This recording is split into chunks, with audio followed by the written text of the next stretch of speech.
This is Optimal Startup Daily, episode 30. I was a zombie and addicted to Netflix by Stella Grizont of Woopaah.com. And I'm Dan, I'm your host here. Welcome to another edition of Optimal Startup Daily, where I read to you from some of the best blogs on entrepreneurship. And now let's get right to today's post as we optimize your life.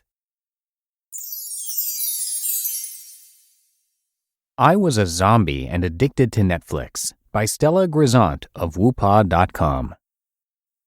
With all this talk of being happier at work over at workhappinessmethod.com, I thought I'd share with you some personal inspiration, my own misery at work. Prior to launching Woopaah, I spent nearly 10 years in brand strategy. I was paid to listen to people, unearth their deepest desires, and then use that to help brands sell to them. I didn't find that very meaningful, but I learned a ton. To be precise, I learned a lot about being miserable at work. I've had many moments of crying in the ladies' room, feeling lost and confused, which have inspired the kind of trainings you've been hearing about in the Work Happiness Method. So I got myself out of there. If I couldn't be happy, I didn't want to be there. I decided to dedicate my hard-won business skills to helping women entrepreneurs, and I coached over 1,200 women entrepreneurs in designing the career and life of their dreams. While this work was extremely meaningful, I got burned out and realized, passion alone isn't enough. That's when I decided to go back to school to study the science of happiness and launch Woopaah. In my first year of business, I had amazing clients, was excited to be working for myself, and generated a ton of buzz. And I felt like I had found my purpose, helping people be happier at work and living better lives. Sounds pretty good, right? But the behind-the-scenes truth wasn't so pretty. You see, I developed a huge Netflix addiction. I mean, when I wasn't working, I was on the couch watching marathons of Frasier and 30 Rock. Seriously, I became a zombie. Why? Well, in hindsight, I can see it was because I didn't want to admit something to myself.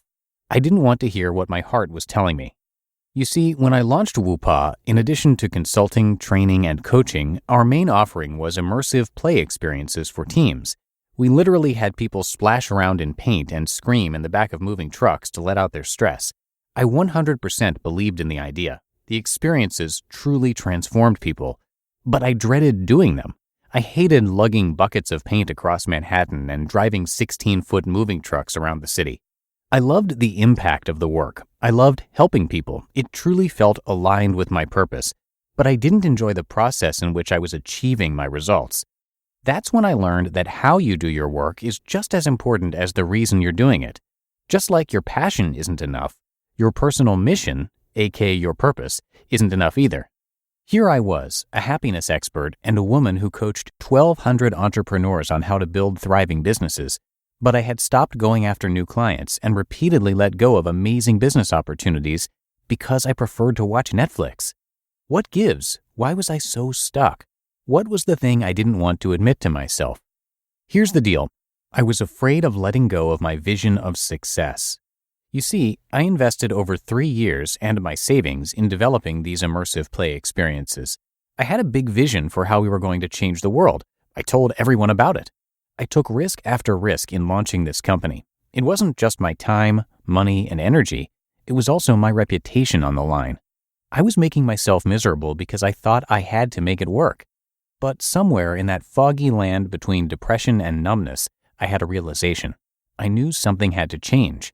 So I employed a rigorous process of self-reflection, which I'm actually going to be teaching later this fall in an 8-week workshop. Then I hired a coach because I knew I needed to have support and be held accountable in order to make this change. I wasn't going to be able to let this go alone. I gave myself time to mourn my vision because even though I was miserable, it was still hard to let that vision go. And I employed the strategies I teach my clients. Now, I am happier than ever. My revenues are up 300% over last year. I have more flexibility in my schedule than ever. My husband and I host dinners with our friends several nights a week, so my sense of community is richer than ever. And there's a picture from last week here in the post. I have a great workout routine, and I feel like I'm taking good care of my body. I regularly am inspired by my clients and say out loud, I'm so grateful to get paid to do what I do. I am flourishing in a deep way. I share my story to show you that being happy at work isn't something that just happens. Our path to finding the work and life that make us happy isn't always direct, and it doesn't always end up looking like what we thought it would. Being happy takes courageously looking inward and asking yourself, what do I really want? And then you have to be willing to change your mind and accept yourself no matter where you are. You just listened to the post titled, "I Was a Zombie and Addicted to Netflix" by Stella Grizont of Woopaah.com. And hey, I want to thank Stella so much for letting us read her content here. And let me tell you a little bit about her. As a speaker and executive coach, Stella Grizont works with overachievers who are seeking deeper career fulfillment and with organizations who are dedicated to elevating the well-being of their employees. In the last 12 years, Stella has coached over 1,300 individuals in 17 countries. Some of Stella's corporate clients include Google, Johnson & Johnson, and more. Her unique approach to being happier and more engaged on the job has been featured on MSNBC, The Today Show, ABC, and she regularly contributes to Forbes as well.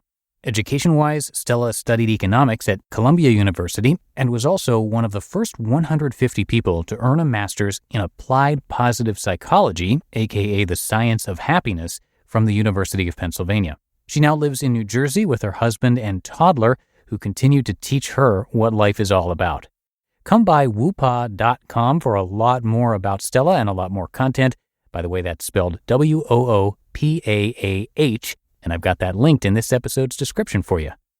So that's going to do it for today. I thank you again for listening and, of course, ask you to subscribe if you got a second. Hope you have a great start to your weekend, and I'll be back with you tomorrow where your optimal life awaits.